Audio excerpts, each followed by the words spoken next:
मैंने पिछले कुछ वीडियोस में अलग अलग कैटेगरीज की मेरी चॉइस की कुछ स्कीम्स की बात की और मैंने multi asset fund, multi cap fund, flexi cap fund, large cap, mid cap सभी तरह के कैटेगरीज में मेरी चॉइस के जो बेस्ट फंड्स हैं उनके बारे में आपको बताया। तो आज बारी है स्मॉल कैप फंड की। नमस्कार, मैं हूं Pankaj Matpal, certified financial planner, और आज मैं बताऊंगा कि स्मॉल कैप फंड्स क्यों आपके पोर्टफोलियो में होने चाहिए और साथ ही मेरी चॉइस के कौन से 3 टॉप स्मॉल कैप फंड्स हैं उनकी भी मैं बात करूंगा। स्मॉल कैप फंड्स वो होते हैं जिनका major allocation small cap shares में होता है। सेबी के नियमों के अनुसार एक स्मॉल कैप फंड का जो टोटल असेट अंडर मैनेजमेंट होता है उसका minimum 65% allocation small cap oriented equity shares और इक्विटी रिलेटेड इंस्ट्रूमेंट्स में किया जाता है। अब क्योंकि यहां पर एलोकेशन स्मॉल कैप शेयर्स में है तो यहां पर शॉर्ट टर्म में लार्ज कैप और मिड कैप के मुकाबले अधिक वॉलेटिलिटी यानी कि उतार चढ़ाव की संभावना रहती है। लेकिन यदि हम लॉन्ग टर्म की बात करें तो यहां पर स्मॉल कैप शेयर्स में ग्रोथ पोटेंशियल लार्ज कैप के मुकाबले अधिक होता है।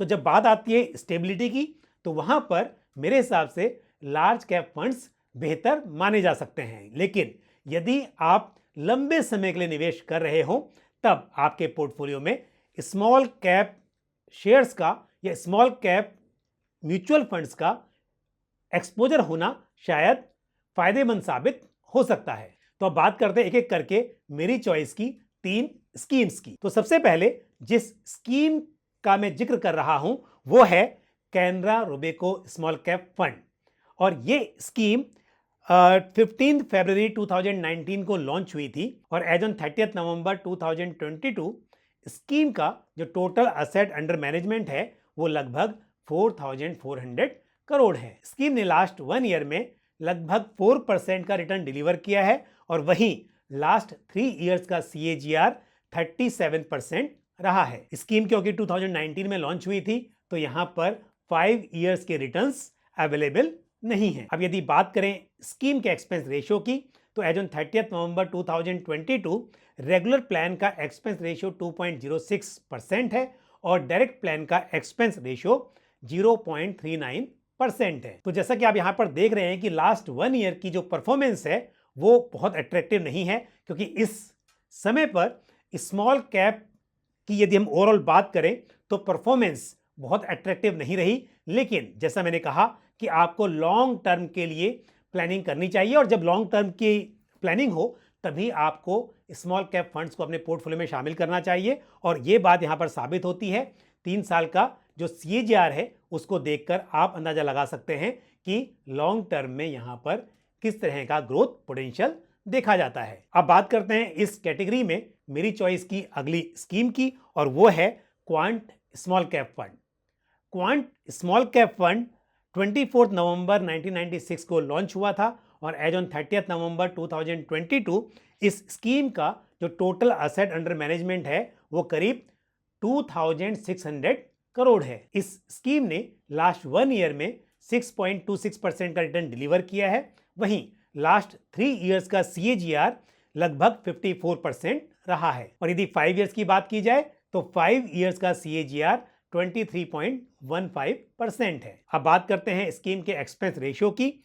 तो अगेन एज ऑन 30 नवंबर 2022 रेगुलर प्लान का एक्सपेंस रेशियो 2.67% है और डायरेक्ट प्लान का एक्सपेंस रेशियो 0.62% है। क्योंकि मैंने हर कैटेगरी में मेरी चॉइस की 3 स्कीम्स बताई हैं तो यहां पर भी मैं मेरी चॉइस की तीसरी एक और स्कीम आपको बताऊंगा और वो है Nippon India small cap fund. Nippon India small cap fund 16 सितंबर 2010 को लॉन्च हुआ था और एज ऑन 30 नवंबर 2022 स्कीम का total asset under management 23,765 crore है। स्कीम ने लास्ट 1 ईयर में 4.17% का रिटर्न डिलीवर किया है और वहीं लास्ट 3 ईयर्स का CAGR 34% के आसपास है। लास्ट 5 ईयर्स में ये स्कीम 13.60% की कंपाउंडेड एनुअल ग्रोथ दर्ज कराने में कामयाब रही है। अब यदि बात करें एक्सपेंस रेशियो की, तो रेगुलर प्लान का एक्सपेंस रेशियो 1.83% और डायरेक्ट प्लान का एक्सपेंस रेशियो 0.86% है एज ऑन 30 नवंबर 2022। और इन तीनों स्कीम्स का जिनका मैंने जिक्र किया, इनका बेंचमार्क है निफ्टी 250 स्मॉल कैप TRI। जैसा कि मैंने शुरुआत में ही कहा कि स्मॉल कैप शेयर्स में या फिर small cap oriented mutual funds में शॉर्ट टर्म में ज्यादा उतार चढ़ाव की संभावना रहती है। तो ऐसे निवेशक जिनका रिस्क एपेटाइट एवरेज से अधिक है और जो लॉन्ग टर्म की अगर बात की जाए तो 10 साल या उससे अधिक का जिनका इन्वेस्टमेंट होराइजन हो, उन्हें स्मॉल कैप फंड्स अपने पोर्टफोलियो में शामिल करने चाहिए। साथ ही मेरी राय यह है कि इन्वेस्टर्स को अपने टोटल पोर्टफोलियो का एक छोटा हिस्सा ही स्मॉल कैप फंड्स में एलोकेट करना चाहिए। जब हिस्टोरिकल परफॉर्मेंस देखकर कोई इन्वेस्टर स्मॉल कैप को लार्ज कैप के साथ कंपेयर करता है तो हमेशा देखा जाता है कि स्मॉल कैप ने लार्ज कैप को मोस्टली आउट परफॉर्म किया होगा। लेकिन इसमें यह भी समझना जरूरी है कि इस पीरियड के बीच में कई बार ऐसा समय आया होगा जब स्मॉल कैप में तेज गिरावट देखी गई होगी और यह तेज गिरावट निवेशक को कई बार परेशान कर सकती है। इसके लिए जैसा मैंने कहा कि थोड़ा एवरेज से अधिक रिस्क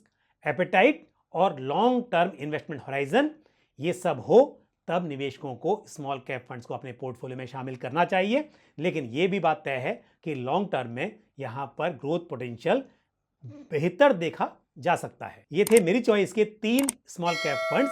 क्या आपने इनमें से किन्हीं फंड्स में इन्वेस्ट किया हुआ है? आप मुझे कमेंट करके बताना ना भूलें। तो मुझे उम्मीद है ये जानकारी को पसंद आई होगी। वीडियो को लाइक करना और शेयर करना ना भूलें। इसी के साथ मुझे दीजिए इजाजत। अगले वीडियो में आपसे फिर मुलाकात होगी। अपना ख्याल रखिए। Thank you. जय हिंद। म्यूचुअल फंड निवेश बाजार जोखिमों के अधीन है। योजना से संबंधित सभी दस्तावेजों को ध्यान से पढ़ें।